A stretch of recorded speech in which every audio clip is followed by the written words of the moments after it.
The story begins in a small, quiet town that most people would have described as safe and boring. It was the kind of place where neighbors knew each other's names, where people left their doors unlocked during the day, and where everyone trusted that nothing truly dark could ever happen. But that belief started to crumble one evening when a teenage boy named Eric never came home after meeting his friends at the diner. At first, people thought maybe he had decided to stay over at a friend's house, or maybe he had gotten into some harmless teenage trouble. His parents were worried, but the police weren't too alarmed. Teenagers sometimes disappeared for a night. The next day, however, Eric was still missing. His phone was found on the side of the road, cracked and lifeless, as if it had been thrown. The town started whispering and concern began to grow. A week later, it happened again. This time, it wasn't a teenager. It was a delivery man named Carl, who had been working the late shift. He never made his last delivery, and his van was discovered abandoned near the edge of town, keys still in the ignition. There were no signs of struggle inside, no blood, no broken glass, just emptiness. His family knew he wasn't the type to run away, and his co-workers said he never missed a shift. That's when people began to realize something was very wrong. What made it worse was the strange detail that tied the disappearances together. Both Eric and Carl were last seen near the same place, an old abandoned arcade building that had been shut down years ago. The arcade was once popular in the 80s and 90s, but after a fire damaged part of the roof and the owner disappeared without explanation, the building had been left to rot. It stood like a corpse at the edge of Main Street, windows boarded up, paint peeling off the walls, with graffiti sprayed across the doors. Kids used to dare each other to go inside, but most people avoided it. At night, it was said you could see faint flickers of light through the broken windows, like one of the machines was still alive. At first, people laughed off the stories. There's just squatters, some said. Others joked that maybe it was ghosts trying to play one last game. But the more people disappeared, the less funny it became. Within the span of 2 months, 4 people had vanished in the same area. No bodies, no clues, nothing but fear. Parents started warning their children to stay away from the arcade, and teenagers who once saw it as a place for adventure now avoided it like the plague. The police tried to investigate, but they found nothing. When they went inside the arcade, they claimed it was just dust, broken machines and old furniture. No electricity, no working lights, nothing suspicious at all. But several locals swore they had seen something different. A taxi driver told police that one night while passing the building, he noticed the neon sign above the entrance flicker on for just a moment, glowing a sickly red before going dark again. Another woman said she heard faint music, like the kind you'd hear from arcade games, echoing through the night air when she walked by. People became obsessed with theories. Some said it was a cult using the abandoned arcade as a hideout. Others believed it was a serial killer who liked to play with his victims, using the building as his hunting ground.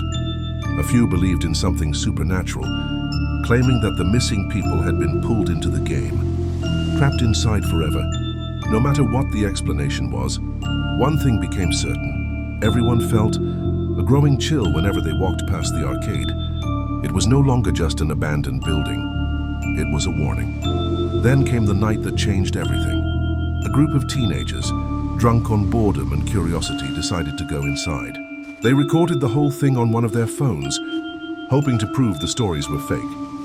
The video, which later circulated around the town, showed them laughing as they pushed open the creaking doors, waving flashlights around the dust-filled air.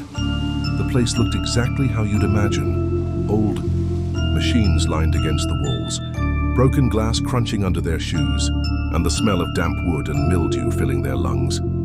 They kept joking, calling out the supposed ghost or killer, until suddenly their laughter died. At the back of the arcade, hidden behind rows of broken cabinets, they found a single machine that was still lit. It looked newer than the others, as if it didn't belong there. The screen glowed in the dark, showing only one message: press start to play. The kids laughed nervously, thinking it was some prank. Maybe someone had hooked up a generator. But when one of them pressed the button, the screen changed. Here it showed the face of Eric, the boy who had disappeared weeks before. His picture flickered for a second, then the words "Game Over" appeared. the screen went black. The phone camera shook as the teens panicked. They whispered nervously, trying to make sense of what they saw, when suddenly a noise echoed from the shadows. Slow, heavy footsteps. At first they thought maybe it was the police or another group of kids. But then the camera caught something, a tall figure stepping out from behind the machines. He wore a dirty, cracked clown mask, and in his hands was a baseball bat covered in stains. He tilted his head at them, not speaking, not moving, just standing there and breathing. And then softly he laughed. The video ended in chaos. Screams, the sound of running, the camera hitting the floor. Only 2 of the teenagers made it out of the building alive. They told the police everything, the machine, the clown, the laugh. But when officers went back inside, the place was empty. The machine was gone. The clown was gone. Nothing remained but dust and silence. The town was never the same after that night. The story spread and fear settled like a permanent shadow. Parents kept their kids indoors after dark. People started locking their doors for the first time in decades. And still, the disappearances didn't stop. What everyone realized deep down was far worse than they could admit. Someone out there was playing a game with them, a game that didn't end when the machine turned off. A game where the prize wasn't money or points, it was life and death. After the night of the video, the town carried a new kind of fear, the kind you could almost feel in the air whenever you walked alone. The 2 teenagers who survived refused to speak publicly about what happened. People whispered that they had seen something so disturbing that even repeating the story would bring the clown back. But bits of information slipped through. Everyone knew about the machine that showed the missing faces, and everyone knew about the mask, the laugh, and the bat. Parents tried to convince themselves it was just a prank, a cruel joke played on scared kids. But the kids who made it out swore it was real, and their trembling voices were enough to make even the bravest men stay. Away from the arcade after dark, the police tried to calm the town, but the truth was they were just as confused. They investigated the building again, bringing in extra officers, dogs, and even equipment to test for hidden rooms. They found nothing. The arcade was dead, powerless, the machines smashed and useless. Yet in the middle of the dust and the silence, one officer admitted he felt the air was colder, as if someone had just walked past him. Another claimed he heard faint beeping, like coins dropping into a slot machine, though no machine had power. These officers later quit, refusing to go back inside. The official report said there was nothing unusual, but word spread that even the cops were scared. Then came the strange nights. People who lived near the arcade began reporting noises. Some heard faint music, the kind that used to play when kids crowded around a pinball machine. Others said they saw shadows move behind the broken glass, like someone was walking inside, even though the place was locked tight. A group of boys on bikes claimed they saw a figure standing in the upstairs window, staring out at them. They swore the figure raised a hand as if waving. None of them ever biked near that street again. But the most terrifying thing was the disappearances did not stop. A young waitress named Hannah was last seen closing up the diner, just 2 blocks from the arcade. Her phone was found in the trash behind the diner, but she was gone. A mechanic named Dale went missing while on his way, home after fixing a car late at night. His tool bag was left spilled on the sidewalk. Wrenches scattered like someone had dropped them in a rush. Each time people asked the same question. Were they pulled into the arcade too? Was the clown still inside, waiting for the next round of his twisted game? Rumors grew wilder. Some people believed the machine itself was cursed, that whoever touched it was marked as the next victim.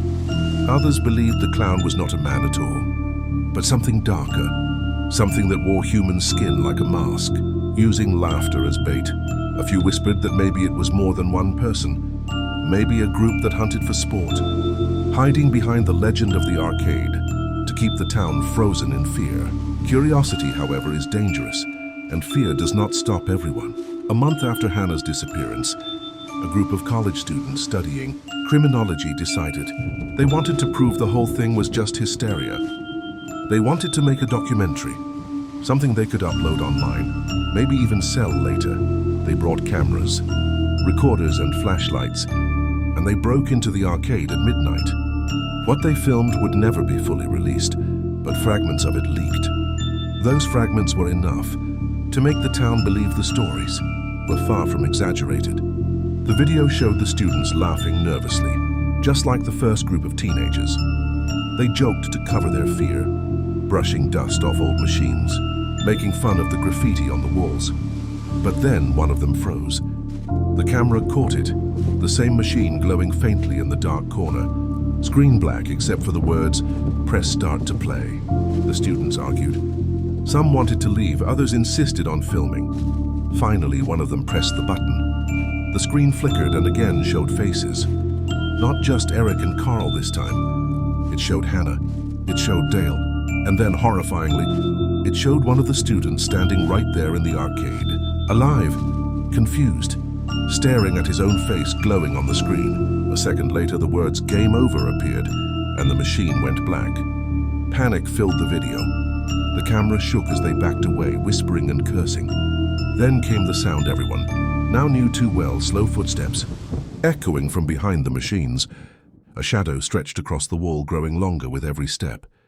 The students pointed their cameras toward it, and for a moment, the clown mask appeared in the flashlight beam. The cracked white paint, the empty black eyes, the dirty grin. He didn't run. He didn't speak. He just tilted his head, raised the bat, and began walking toward them. The last part of the leaked footage was chaos. Screams, a flashlight crashing to the floor, the camera spinning, and then laughter, deep and distorted, filling the air. After that, the video cut out. Out of the group of 5 students, only one stumbled out alive, bleeding, clothes torn, muttering nonsense. He never recovered enough to explain what happened inside. The others were never found. After that night, the town was broken. People locked themselves inside after dark. Businesses near the arcade shut down. Even the bravest dared not go close. The building stood like a black hole, swallowing anyone foolish enough to get near. And yet, from time to time, new stories surfaced. A driver passing by at midnight swore he saw the neon sign glow again, spelling out words he couldn't read before it flickered out. A homeless man claimed he heard children laughing inside, though when he looked through the cracks, it was empty. And a woman walking her dog swore she heard the sound of a bat dragging along the concrete, scraping slowly as if someone was following her. What made it worse was the feeling that the killer was not hiding from the police at all. It was almost as if he wanted to be seen, wanted people to know he was still there, still playing, waiting for the next person to wander into his game. The town was no longer safe, and people started moving away, selling their homes for cheap, just to escape the shadow of the arcade. Yet no matter how many left, new disappearances kept happening, reminding everyone that leaving didn't always mean escaping. The game wasn't finished.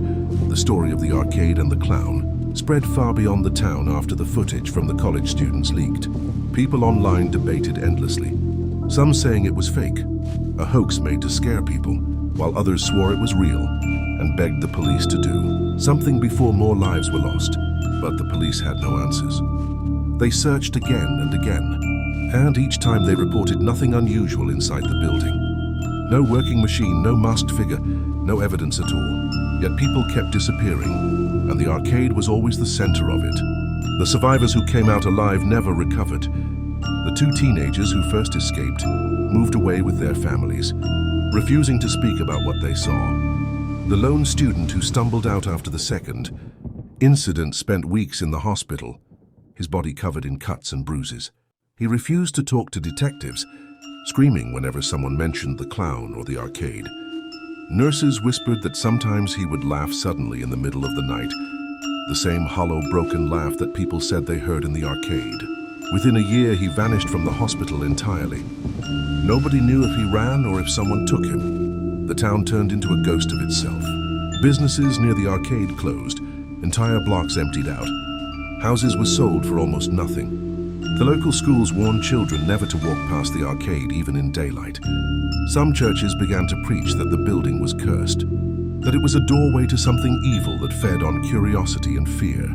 Yet despite the warnings, despite the fear, some people still felt drawn to it. It was like the arcade called out to the reckless, the bored, the ones who didn't believe. They would go inside and most never came back out. One cold October night, a man named Frank, a truck driver who had been passing through town, decided to see it for himself. He had heard the stories from locals in a bar and laughed them off as campfire tales. He told them he wasn't afraid of some clown in a mask and that he wanted to prove the town was just paranoid. Against everyone's advice, he went to the arcade alone. Hours later, his truck was still parked outside, engine running, lights on, but Frank was gone. Inside, the only thing police found was his jacket, neatly folded on top of one of the machines. It looked almost as if someone had placed it there deliberately, like part of the game. That was when the police finally admitted they were not dealing with something normal. They stopped releasing reports, stopped answering questions from the media. They even tried to block off the street, around the arcade with barricades and warning signs. But it didn't stop the stories. People still heard noises at night, music, laughter, the scrape of a bat across the floor. A few even claimed to see the clown outside the arcade, watching from alleys, standing under street lamps, then disappearing when anyone got close. The killer was no longer confined to the building. It was like the game was spreading. Months passed, and the fear became part of everyday life. The words "just for fun" began appearing around town, spray painted on walls carved into park benches, even written on bathroom mirrors in public places. Each time it was in the same jagged style, letters uneven, as if scratched out by someone in a hurry. The police tried to erase them, but more kept appearing. People began to wonder if the clown was mocking them, letting them know he could be anywhere at any time, and there was nothing they could do to stop him. Then came the body. For the first time, one of the missing was found. Deep in the woods outside town, a hiker stumbled across a shallow grave. Inside was the body of a man who had vanished months earlier. His face was beaten beyond recognition, but carved into his chest in rough letters were the words "just for fun." The discovery sent waves of panic through the community. It confirmed what everyone feared most. The clown wasn't killing for revenge, or money or hate. He was killing because it amused him, because he saw human life as nothing more than pieces in his twisted game. After that, people began to leave in larger numbers. Families packed their things overnight, not even bothering to sell their houses. Within a year, half the town was empty.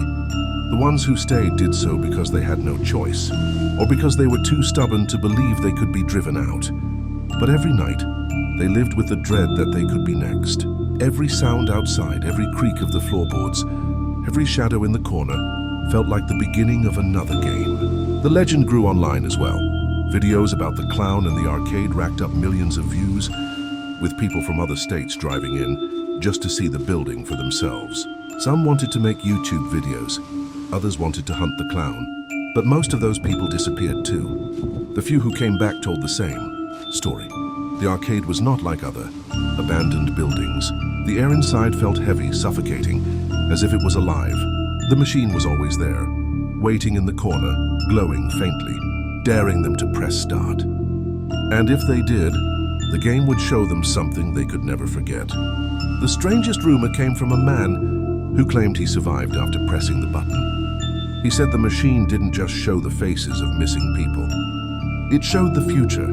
It showed him his own death in horrifying detail, with the clown standing over him. He swore that ever since that night, he had been running, moving from place to place, never staying too long, always looking over his shoulder. He believed the clown was hunting him, waiting for the right time to finish the game. Nobody could confirm if his story was true, but a few months later he vanished too. The clown was never caught. The police eventually gave up. The building was finally demolished after a suspicious fire, but the disappearances didn't stop. People believed that destroying the arcade did nothing, because the clown didn't live in the building. He lived in the game, in the legend, in the fear itself. And as long as people told the story, as long as someone somewhere whispered about the arcade, the clown would always have players for his game. Even today, people online still share the video fragments, still tell the story of the glowing machine and the laugh in the dark. Some believe it's just another urban legend, something exaggerated and twisted by the internet. But in that town, the streets remain empty, the houses still abandoned, and people still warn strangers to leave before nightfall. Because everyone who lived through it knows one thing to be true: the clown doesn't kill for money, or anger, or revenge. He kills for fun. And once you press start, the game never really ends.